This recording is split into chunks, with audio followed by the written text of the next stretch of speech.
Hello student, स्वागत है आपका अपने YouTube channel maths with lucky Panchal में। बच्चों, जैसे कि हमने वादा किया था कि बोर्ड एग्जाम में जो आपका सेक्शन ए पार्ट फर्स्ट बनता है उसमें 1 से 16 तक के आपके क्वेश्चंस आते हैं एक एक नंबर की। तो आज की वीडियो में हम वही पढ़ेंगे कि किस तरीके से कहाँ से जो एग्जामिनर होता है आपका वो क्वेश्चन बनाता है आपके बोर्ड एग्जाम में आने वाले हैं। ध्यान रखना, बहुत इंपॉर्टेंट होगी और लगभग आपकी 7 से 8 वीडियोज इसी एक एक क्वेश्चन की बनेगी। याद रखना, लगभग हम 100 तक क्वेश्चंस कर लेंगे। तो आपके कोई भी क्वेश्चंस ऐसा नहीं होगा कि मैं पढ़ाऊं और आपको उसमें से ना मिले। याद रखना, गारंटी है, ठीक है। 5 स्टार दे देना इन क्वेश्चंस को। इसी तरीके के क्वेश्चंस आएंगे, इनसे बाहर कुछ नहीं आएगा। 4-5 साल मुझे भी हो गए पढ़ाते पढ़ाते। जिस तरीके से पढ़ाते हैं, एक्सपीरियंस है, उसी तरीके से पेपर बनता है, ठीक है। और अब की बार का तो क्वेश्चंस जो आएंगे और भी इजी आने वाले हैं, ठीक है। याद रखना, सबसे पहला आपका क्वेश्चन आता है रियल नंबर से एचसीएफ और एलसीएम को लेकर के, ठीक है। आपको पता है जो एचसीएफ और एलसीएम का कंसेप्ट है वो रियल नंबर से आया है, ठीक है। इस तरीके का क्वेश्चन एक नंबर का कंफर्म है। जब भी आप प्रीवियस ईयर का क्वेश्चन दिखोगे, ठीक है, सैंपल पेपर देखोगे और जितने भी अरिहंत के, ओसवाल के और अदर राइटर्स के मार्केट में सैंपल पेपर है, सबने एचसीएफ एलसीएम का एक एक क्वेश्चन जरूर डाला है। क्यों डाला है? क्योंकि पिछले साल, उससे पिछले साल, लगभग 10-12 सालों से आपका ये क्वेश्चन, ठीक है, प्रॉपर आ रहा है, ठीक है। हालांकि आपकी बुक में, आपके सैंपल पेपर में इस तरीके से दे रखा है कि जो एचसीएफ एलसीएम है, इन दोनों की प्रोडक्ट, इन दोनों नंबर्स की प्रोडक्ट के बराबर होता है, ठीक है। अब ये क्वेश्चन किस किस तरीके से पूछा जाता है, कैसे पेपर में आएगा, कंफ्यूज कर सकता है क्या, वो हम पढ़ेंगे, ठीक है। क्वेश्चंस तो ये सब कराएंगे, लेकिन लैंग्वेज, अदर लैंग्वेज किस किस तरीके से आपके पेपर में पूछे जाएंगे, ठीक है, वो हम सभी आज की वीडियो में पढ़ेंगे। और आने वाली वीडियो में भी हम इसी तरीके से पढ़ेंगे। मान लीजिए आपके पास में 2 नंबर्स हैं, ए और बी, कुछ भी हो सकता है। मान लीजिए 10 और 20, इनका एलसीएम और इनका एचसीएफ। एचसीएफ क्या होता है? Highest common factor. और एलसीएम क्या होता है? Least common multiple. इस तरीके से दे देगा, इनका एलसीएम दे देगा, जो भी है आपको एचसीएफ पूछ लेगा, ठीक है, या एचसीएफ दे देगा, ये दोनों नंबर दे देगा, एलसीएम पूछ लेगा। यानी कि हमने क्या देखा, हमारे पास में 4 पैरामीटर हैं,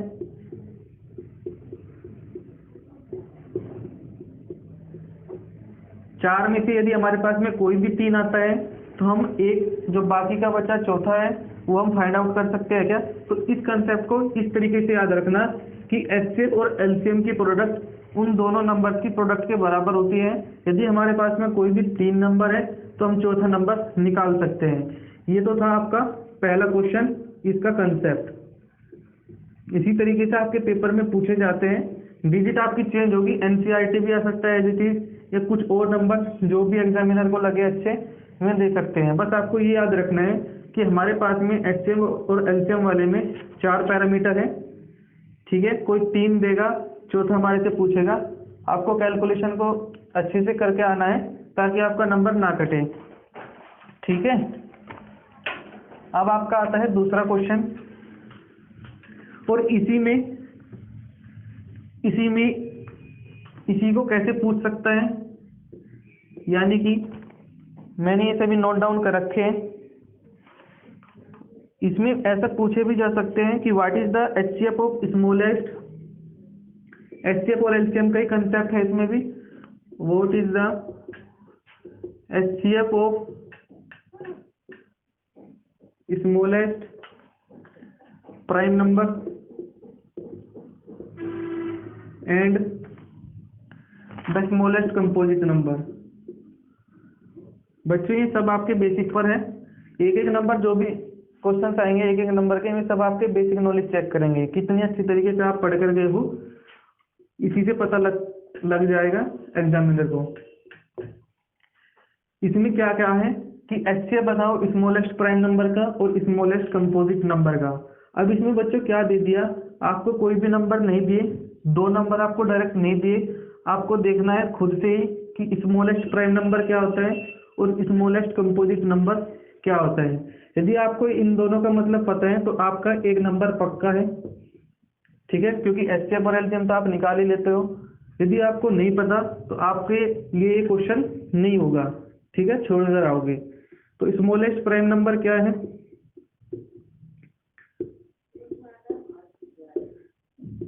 1 है क्या, या फिर 2 है? मैंने आपको बताया था प्राइम नंबर जो स्मॉलेस्ट होता है वो आपका 2 है, ठीक है, 1 नहीं होता। आपका जो कंपोजिट नंबर है स्मॉलेस्ट कंपोजिट नंबर 1 है क्या, 2, 3, 4? कमेंट करना बच्चों कि आपको प्राइम नंबर्स के बारे में पता था क्या, कंपोजिट नंबर्स के बारे में पता था क्या। यदि आपको नहीं पता तो मेरी एक वीडियो है जो सभी टाइप्स के नंबर्स आपको बताती है किस तरीके से आपको जो नंबर्स के टाइप्स हैं किस तरीके से याद रखना है, उसको देख लेना। तो आपका जो एक नंबर का क्वेश्चन बनेगा ही बनेगा, इससे याद रखना, तो वहाँ से कवर हो जाएगा। मैंने ये बताया था जो कंपोजिट नंबर होते हैं उनके 3 फैक्टर होने चाहिए। तो 1 के 3 फैक्टर नहीं है, 2 के नहीं है, 3 के नहीं है। 4 एक ऐसा नंबर है जिसके 3 फैक्टर है और ये स्मॉलेस्ट भी है, ठीक है। तो 2 प्राइम नंबर है स्मॉलेस्ट और 4 आपका स्मॉलेस्ट कंपोजिट नंबर है। तो इनका एचसीएफ क्या होता है, 2, ठीक है। और इनका एलसीएम यदि आपको पता लगाना को मिले तो 4 होगा, ठीक है। एचसीएफ और एलसीएम भी मैंने आपको अच्छे से पढ़ा रखे हैं कि क्या एचसीएफ होता है और क्या एलसीएम होता है। अब आपका नेक्स्ट क्वेश्चन आता है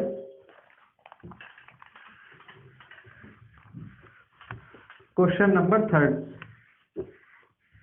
ये दोनों मैंने आपको कराए हैं ना, तो दोनों में से दोनों मिलेंगे, याद रखना।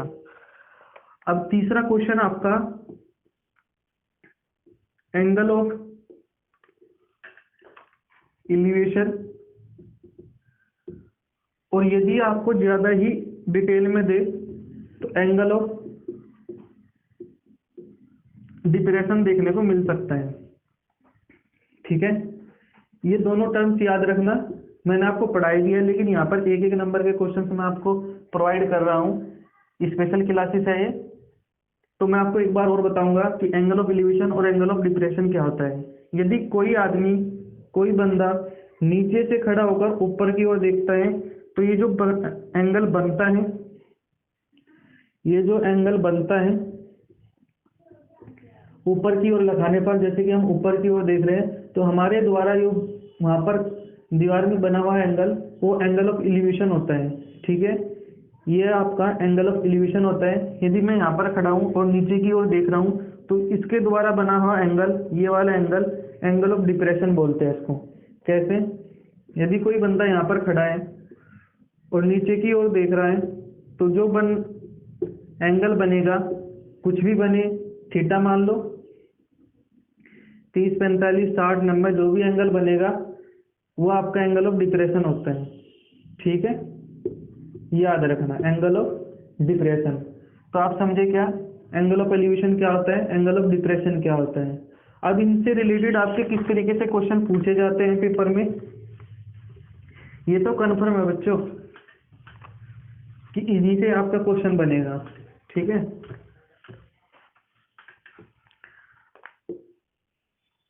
क्वेश्चन इस तरीके से आएगा, कोई बंदा है, ठीक है, मान लीजिए मैं आपको हिंदी करके बता रहा हूँ, वो किसी बिल्डिंग के टॉप को देखता है, ठीक है, किसी बिल्डिंग के टॉप को देखता है और जो एंगल बनता है वो 30 डिग्री का बनता है, ठीक है। और जो बंदा है उस बिल्डिंग का ग्राउंड उस बंदे तक का डिस्टेंस मान लीजिए 7 मीटर है। बताओ इस बिल्डिंग की हाइट क्या होगी। जिस तरीके से भी आपकी लैंग्वेज पूछी जा सकती है, मैं उसका हिंदी कर रहा हूँ, ठीक है। आपके पास में क्या आएगा कि कोई बंदा है, किसी बिल्डिंग को देखता है और बिल्डिंग के और उसके बीच की डिस्टेंस 7 मीटर दे रखी है। बताओ उस बिल्डिंग की हाइट क्या होगी, ठीक है। ये आपका ट्रिगो पे जाएगा क्वेश्चन, ट्रिगोनोमेट्री पर क्वेश्चन जाएगा। इसी तरीके से क्वेश्चन ऐसे ही बन सकता है, ये एंगल दे रखा है, बिल्डिंग की हाइट दे दी 8 मीटर, बताओ उस बंदे का बिल्डिंग तक का बीच का डिस्टेंस क्या होगा, इस तरीके से क्वेश्चन पूछा जाता है। ठीक है, या फिर कोई पेड़ है, ठीक है, पेड़ तो नहीं बनेगा ऐसे, कि आपके पास में कोई पेड़ है, ठीक है, ग्राउंड पर खड़ा है, इसकी जो परछाई बन रही है, शैडो बन रही है, वो 7 मीटर तक जाती है। क्वेश्चन किस तरीके से आएगा कि ये पेड़ है, इसकी परछाई 7 मीटर ग्राउंड पर जाती है, तो बताओ इस पेड़ की हाइट क्या होगी। इस तरीके से आपके पेपर में पूछा जाएगा। ठीक है, इस तरीके से आपके पेपर में आते हैं। हालांकि ये उल्टा बन गया, अगर पेड़ इधर होगा तो परछाई उधर जाएगी, या फिर उल्टा भी बन सकता है, वो आपका जीके का क्वेश्चन है।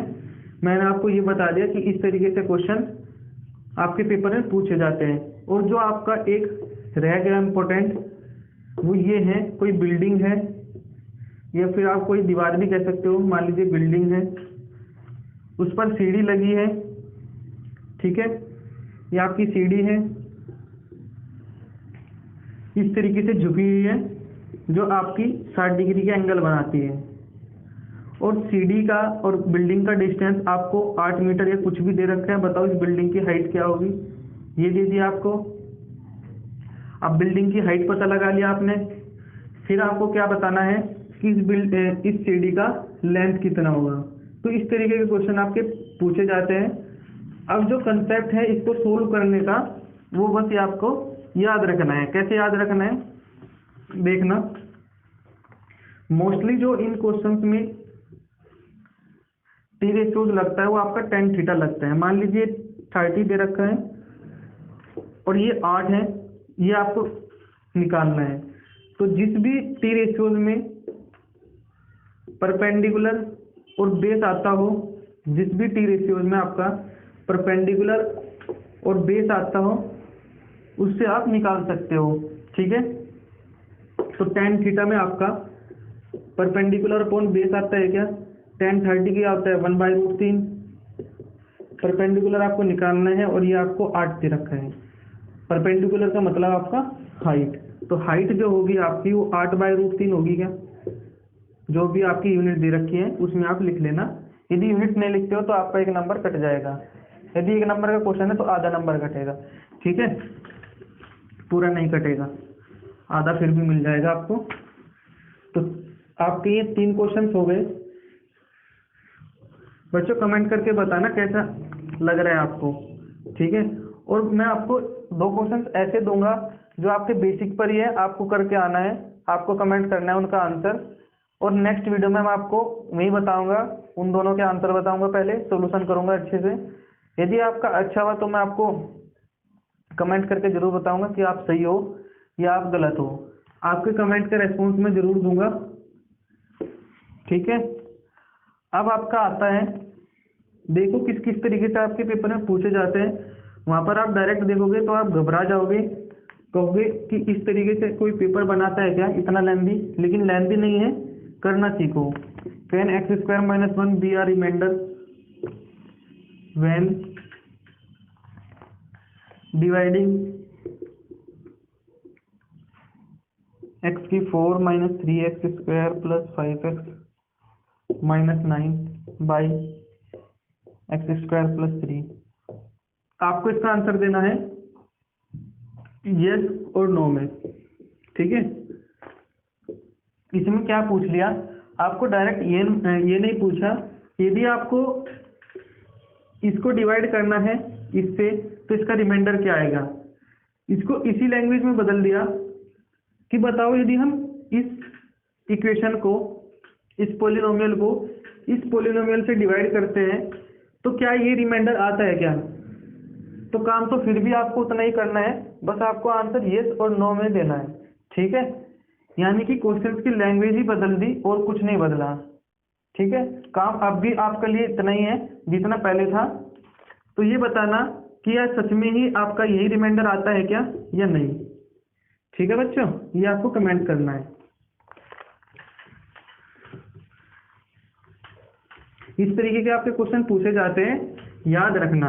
और इन्हीं में से आपके पेपर बनेगा। 4 क्वेश्चन हो गए ना। अब आपका 5वां क्वेश्चन आता है,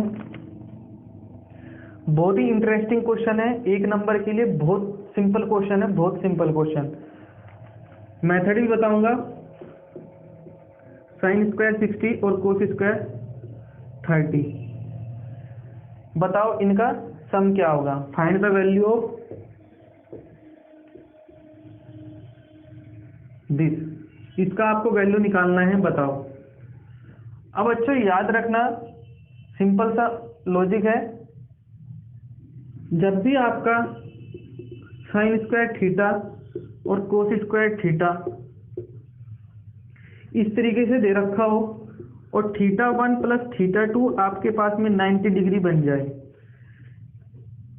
मेरा कहने का मतलब ये है, जब भी आपका कोई कॉम्बिनेशन साइन स्क्वायर थीटा और प्लस कोस स्क्वायर थीटा दे रखा हो और आपका θ1 और आपका θ2 इन दोनों का सम 90 हो, तो आप नीच कर वहां पर 1 लिख के आ जाना, आपके नंबर नहीं कटेंगे, 1 नंबर आपको मिल जाएगा फ्री में। ठीक है, ये इसका लॉजिक था।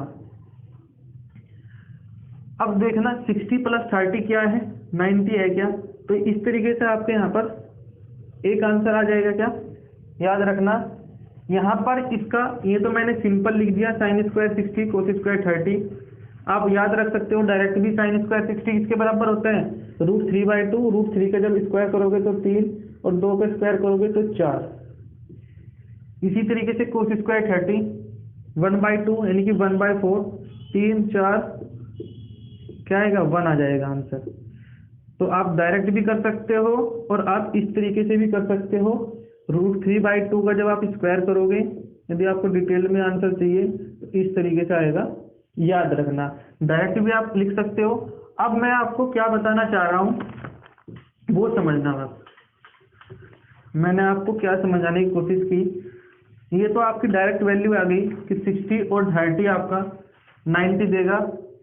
अब इस तरीके से भी क्वेश्चन आता है, sine square 57 plus cos square 33 degree. ठीक है, यदि इस तरीके से आ गया तो 57 प्लस 33 कितना आएगा, 90 आएगा क्या, तो यहाँ भी इसका आंसर 1 होगा, याद रखना। ठीक है, यदि आपको डायरेक्ट नहीं याद करना तो इस तरीके से 1 क्यों आया वो भी याद करते हैं, क्योंकि यदि आप इसको बदलना चाहो तो इसको बदल सकते हो, इसका बदलना चाहो तो इसको बदल सकते हो। कैसे, यदि साइन स्क्वायर 57 डिग्री है, हम इसको कैसे लिख सकते हैं, कोस स्क्वायर 9, हम इसको ऐसे भी लिख सकते हैं, साइन स्क्वायर 90 माइनस 57 डिग्री लिख सकते हैं। क्या लिख सकते हैं, जब साइन स्क्वायर 57 डिग्री होगा और साइन स्क्वायर 90 माइनस 57 होगा तो क्या होगा, 90 पे हमारा चेंज हो जाता है क्या, तो कोस स्क्वायर आएगा और 57 में हमारा 57 आ जाएगा। क्या आएगा कि नहीं आएगा, 57 आएगा। और पहला क्वाड्रेंट है, पॉजिटिव आएगा कि नहीं आएगा, पॉजिटिव आएगा। तो sine square theta plus cos square theta, इसका मतलब हमारा थीटा सेम है, तो जब sine square theta plus cos square theta है तो उसका मान 1 आता है क्या, उसकी वैल्यू 1 आती है क्या, तो इस तरीके से भी आपको याद रखना है। ठीक है, एक ही क्वेश्चन किस किस तरीके से आपके पेपर में आते हैं इस चैनल पर आपको अच्छे से समझाया जाएगा, याद रखना एक एक पॉइंट्स को। ठीक है, अब आपका क्वेश्चन आता है क्वेश्चन नंबर 6। क्वेश्चन नंबर 6 आपका इस तरीके से देगा कि दो आपके पास में ट्रायंगल सिमिलर है, ये आपको लैंग्वेज में मिलेगा, कैसे मिलेगा वो भी मैं बताऊंगा। DEF कि ट्रायंगल ABC सिमिलर है ट्रायंगल DEF। ठीक है, AB अपॉन DE आपको 1/3 दे देगा। आपको क्या निकालना है, area of triangle ABC upon area of triangle DEF, ये आपको निकालना है। ठीक है, ये आपको निकालना है। तो एक कंसेप्ट है कि यदि आपके पास में कोई भी दो ट्रायंगल आपस में सिमिलर हो जाते हैं तो उनका एरिया उनकी साइड के स्क्वायर के बराबर होता है, उनकी साइड का स्क्वायर के बराबर होता है। तो ये इसका आंसर आ जाएगा, याद रखना, A B square upon B square. Perpendicular दे दे तब बी स्क्वायर के बराबर, एंगल बाइसेक्टर दे दे तब भी इनके स्क्वायर के बराबर, हाइट दे दे तब भी इनके स्क्वायर के बराबर इनका area, perpendicular, height, altitude, angle bisector, median, कुछ भी आपको दे रखा है उनका स्क्वायर कर देना, उन दोनों ट्रायंगल का एरिया का रेशो आ जाएगा। याद रखना, ये मैंने आपको बार बार अच्छे से पढ़ाया है। तो यहाँ पर भी मैंने आपको बता दिया, 1 नंबर का क्वेश्चन है। अभी तक मैंने 6 क्वेश्चन कराए हैं आपको, 6 में से 6 मिलेंगे आपको, याद रखना।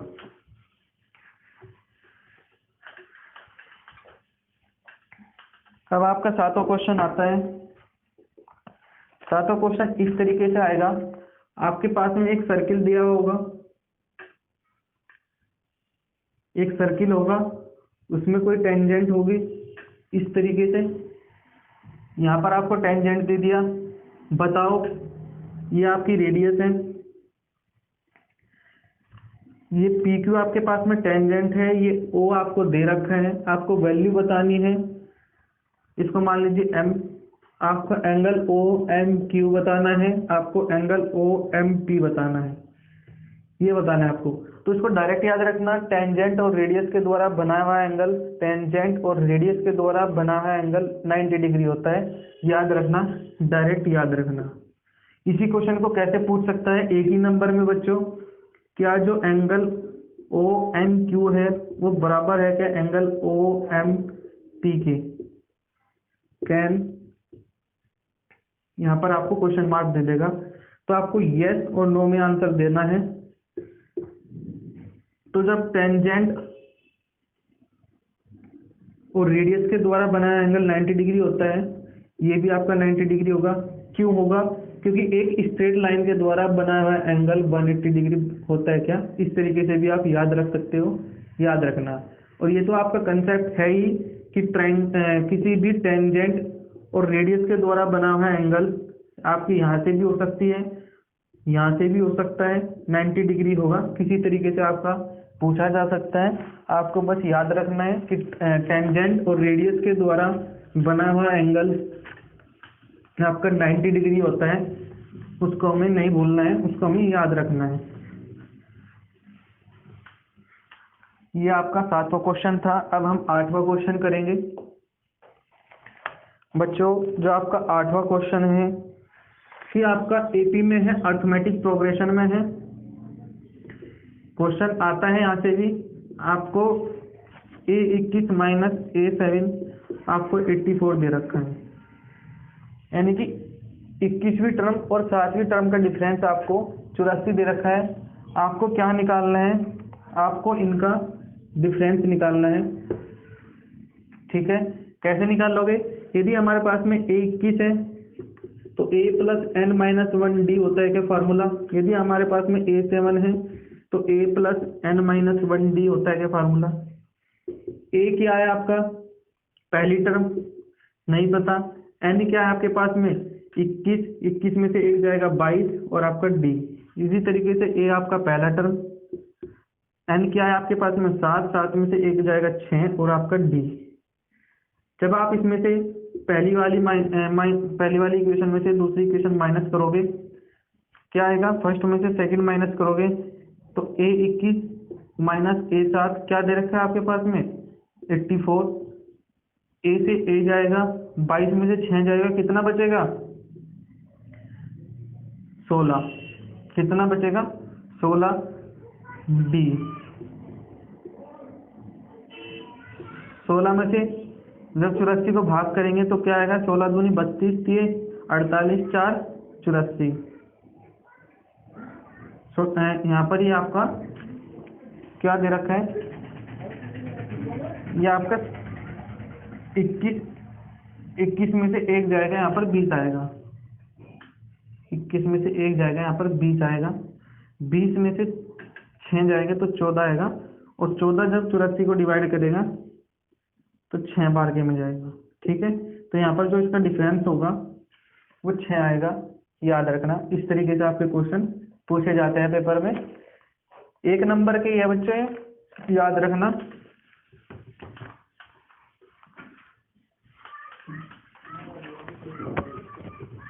अब आपका लास्ट क्वेश्चन है और इसके बाद मैं आपको घर के लिए 2 क्वेश्चन दूंगा। आपका लास्ट क्वेश्चन, ठीक है, लास्ट क्वेश्चन क्या है आपका?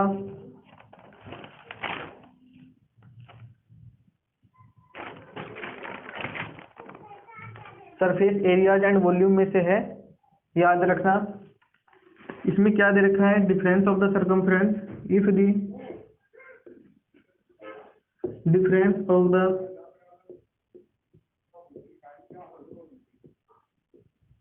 circumference and the radius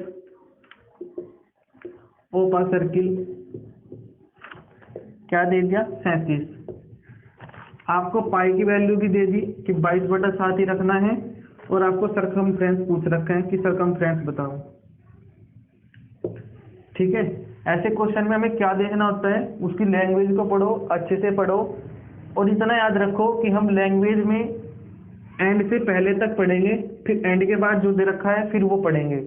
ठीक है, एंड से पहले जितना दे रखा है उसको राइट करो, उसकी इक्वेशन बनाओ जैसे ही बनती है, फिर एंड के बाद में जो भी दे रखा है उसको पढ़ो, उसको लिखो और जो वहां से कंक्लूजन आता है आगे बढ़ते जाओ।